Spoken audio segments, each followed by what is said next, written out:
जय श्री राम। वो पिछली वीडियो में हम पढ़ रहे थे कि तुलसीदास जी दुष्टों के विशेषताएं बताते हैं, उनके अवगुण बताते हैं कि वो क्या करते हैं, कि वो कैसे अपना हित करके भी दूसरों का हित सदैव करते रहते हैं। और कहते हैं कि संत और असंत दोनों ही दुख देने वाले हैं, लेकिन उनका जो तरीका है दुख देने का वह अलग है। संत बिछुड़ते समय जब उनसे दूर होते हैं तब वह दुख देते हैं, लेकिन जो असंत हैं, जो दुष्ट हैं, वे जब भी हमसे मिलते हैं तब हमें दुख देने वाले होते हैं। लेकिन हमने बातें की थी कि हमने किसी में यह दोष नहीं देखना है, केवल स्वयं के ऊपर हम कार्य करें और इस तरह से कार्य करें कि हम कभी जिससे मिलें उसको दुख ना हो, हमारे अंदर ऐसे गुण आ जाएं और हमें कभी किसी के दोष और अवगुण नहीं देखने हैं, क्योंकि दोषों का देखना भी एक दोष के समान ही है। इस तरह से वो कहते हैं। और संत और असंत दोनों एक ही जगह से उत्पन्न होने वाले हैं। हमारे अंदर ही संत है, हमारे अंदर ही असंत है, लेकिन जिसको जैसा अच्छा लगता है वह उसी को ग्रहण करता है। भला भलाई को ग्रहण करता है, नीच नीच ही बना रहता है। इस तरह से वे कहते हैं। आगे पढ़ते हैं और क्या बात बताते हैं तुलसीदास जी। मन लगाकर कथा सुनिए और नियमित कथा सुनने के लिए चैनल को सब्सक्राइब अवश्य कीजिएगा। तुलसी कृत रामायण जी की कथा कहूँ अनुसार, आसन लीजिए प्रेम से आइए पवन कुमार। मंगल भवन मंगलहारी, इंद्रभूषण दशरथ अजर बिहारी। श्री राम जय जय जय राम, जय जय विघ्न हरण हनुमान। भलो भलाए पै लहे, लहे निचाए नीच। सुधा सराय अमरता, गरल सराय मीच। मंगल भवन मंगलहारी, इंद्रभूषण दशरथ अजर बिहारी। भला भलाई ही ग्रहण करता है और नीच नीचता को ही ग्रहण किए रहता है। अमृत की सराहना अमर करने में होती है और विष की मारने में। इस तरह से वो कहते हैं कि जो भला व्यक्ति है वह सदैव भलाई को ही ग्रहण करेगा, सत्कर्मों को, सद्विचारों को ही ग्रहण करेगा। लेकिन जो नीच है, जो सदैव नीच कार्य करता है, अधर्म के कार्य करता है, वह उसी को ग्रहण किए रहता है। वह अपना उत्थान चाहता ही नहीं है। खल यज्ञ गुण साध गुण गाहा, उभय अपारे उदय गाहा। तिहि ते कछ गुण दोष बखाने, संग्रह त्याग न बिनु पहचाने। दुष्टों के पापों और अवगुणों की और साधुओं के गुणों की कथाएं दोनों ही अपार और अथाह समुद्र हैं। इसी से कुछ गुण और दोषों का वर्णन किया गया है, क्योंकि बिना पहचाने उनका ग्रहण या त्याग नहीं हो सकता। इस तरह से वो कहते हैं कि दुष्टों के अवगुण और पाप और साधुओं के गुणों की कथाएं दोनों ही अपार हैं, अनंत हैं, उनको कह नहीं सकते। लेकिन उनका कुछ वर्णन किया गया है, क्योंकि उन्हें पहचाने बिना ना तो उनका त्याग हो सकता है, ना ही ग्रहण हो सकता है। तो यही बात हम कर रहे हैं कि हमें केवल संत और असंतों के गुणों के और अवगुणों के अनुसार ही उन्हें त्यागना और ग्रहण करना है, ना कि हमें वो चीज़ दूसरों में देखनी है। इसीलिए तुलसीदास जी ने उनका वर्णन किया है कि जब भी हम भगवान की कथा सुनने जाएं, भगवान के चरित्रों को सुनने जाएं, कि पहले हमारा स्वभाव निर्मल हो जाए, हृदय सरल हो जाए, मन की कलुषित जो भावनाएं वह चली जाएं, तो बहुत ही अच्छा प्रभाव करने वाली, कल्याण करने वाली कथा है वह हमारे लिए हो जाएगी। कि क्या त्यागना है, क्या ग्रहण करना है, इसीलिए उनका वर्णन किया गया है। यही बात हम करते हैं कि हमें अपने ऊपर कार्य करना है। भले हूँ पोचे सब विद उपजाए, गण गुण दोष वेद बिल गाए। कहीं वेद इतिहास पुराना, विद प्रपंच गुण अवगुण साना। भले बुरे सभी ब्रह्मा के पैदा किए हुए हैं, पर गुण और दोषों को विचार कर वेदों ने उनको अलग अलग कर दिया है। वेद, इतिहास और पुराण कहते हैं कि ब्रह्मा की यह सृष्टि गुण अवगुणों से सनी हुई है। भले हों चाहे बुरे हों, सभी भगवान के ही पैदा किए हुए हैं, उत्पन्न किए हुए हैं, लेकिन गुण और दोषों को विचार कर वेदों ने उनको अलग अलग कर दिया है। तो ब्रह्मा की ये सृष्टि है वह गुण और अवगुण सभी से सनी हुई है।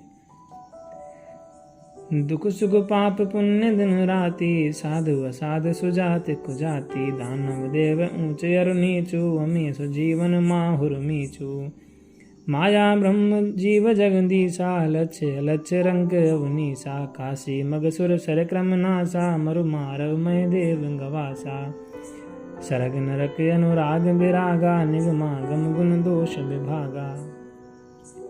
दुख सुख पाप पुण्य, दिन रात साधु असाधु, स्वजाति कुजाति दानव देवता, ऊंच नीच अमृत विष, सुजीवन सुंदर जीवन मृत्यु, माया ब्रह्म जीव ईश्वर, संपत्ति दरिद्रता, रंक राजा काशी मगध, गंगा कर्मनाशा, मारवाड़ मालवा, ब्राह्मण कसाई, स्वर्ग नरक, अनुराग वैराग्य, ये सभी पदार्थ ब्रह्मा की सृष्टि में हैं। वेद शास्त्रों ने उनके गुण दोषों का विभाग कर दिया है। तो ये सभी जो द्वैत की जो चीज़ें हैं, वस्तुएं हैं, सुख दुख है, दानव देवता हैं, ऊंच नीच, काशी गंगा, काशी मगध, गंगा कर्मनाशा, रंक राजा, तो ये सभी ब्रह्मा की सृष्टि में है, सभी भगवान के द्वारा ही बनाए हुए हैं। लेकिन वेदों ने उनको उनकी गुण विशेषताओं के आधार पर उनको अलग अलग कर दिया, उनका विभेद कर दिया है, उनका विभाग कर दिया है। तो हमारे ऊपर है कि हम क्या चुनते हैं, विवेक हमारा क्या चुनता है। तो विवेक सत्संग से ही आता है, ये हम पहले ही बात कर चुके हैं। हमारी प्रज्ञा इस स्थिति में आ जाए कि वह सत्य और असत्य को पहचान पाए कि हम क्या चुने। यद्यपि अंत में अभी हमारी शुरुआत है, अगर हम आध्यात्मिक पथ पर जो है हम अभी शुरुआत में हैं, तो हमें इन्हीं चीज़ों पर ध्यान देना है कि पहले हम गुणों को धारण करें और अवगुणों को त्यागें। लेकिन धीरे धीरे जो अंतिम लक्ष्य है उसमें गुणों को भी त्याग देना होता है। केवल शून्य ही वहाँ पर बचता है परमात्मा की प्राप्ति के लिए। लेकिन जो साधना का मार्ग है उससे गुजरने के लिए हमें पहले अवगुणों को त्याग कर गुणों को ग्रहण करना है। उसके बाद में जैसा कि बड़े सिद्ध जो मुनि हैं, योगी हैं, जो कहते हैं कि अंत में सभी साधनाओं को, जो सभी साधन हैं उनको, गुणों को, उन सबको भी त्याग कर केवल शून्य में ही लीन हो जाना, इस तरह से वे कहते हैं। तो वह बहुत आगे की बातें हैं, लेकिन साधना के पथ पर चलने के लिए पहले अवगुणों को त्यागें, गुणों को धारण करें, वह बहुत आवश्यक है। जिसका विभाग यहाँ पर किया गया है वह हमारे ऊपर है कि हम क्या चुनाव करते हैं।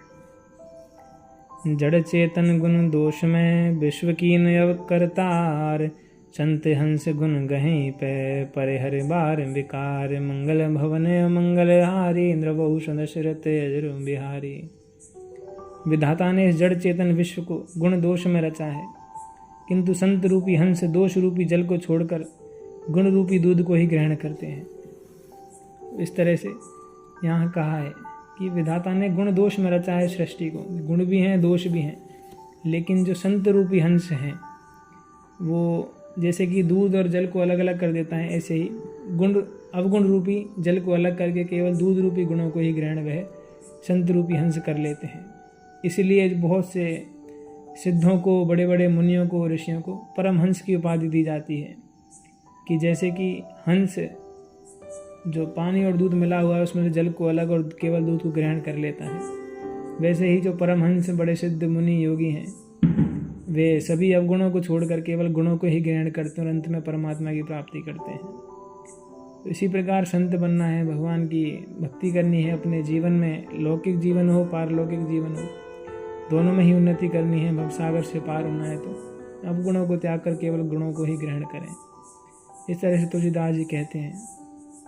और उसका अनुभव हम केवल तभी कर सकते हैं जब अवगुणों को त्याग कर गुणों को ही ग्रहण करें कि इन गुणों को ग्रहण करने के बाद आखिर होता क्या है, उसका हम अनुभव कर सकते हैं, भगवान की कृपा का अनुभव कर सकते हैं, जिसका शब्दों में वर्णन नहीं किया जा सकता। केवल जो अनुभव करे वही उसको जान सकता है। तो इस तरह से कथा सुनते रहिए, जो बातें आती हैं उसका अनुसरण कीजिए, क्योंकि बिना अनुसरण किए कथा सुनने का कोई लाभ नहीं है। केवल शब्दों को हम रट लें, सुन लें, उसे कोई अर्थ नहीं निकलता है जब तक उसका अनुसरण ना हो और अनुसरण करने के बाद जो क्रियाएं होती हैं उनका अनुभव ना हो।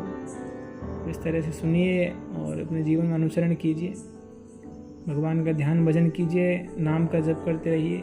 नाम की महिमा हम आगे कथा में पढ़ने वाले हैं।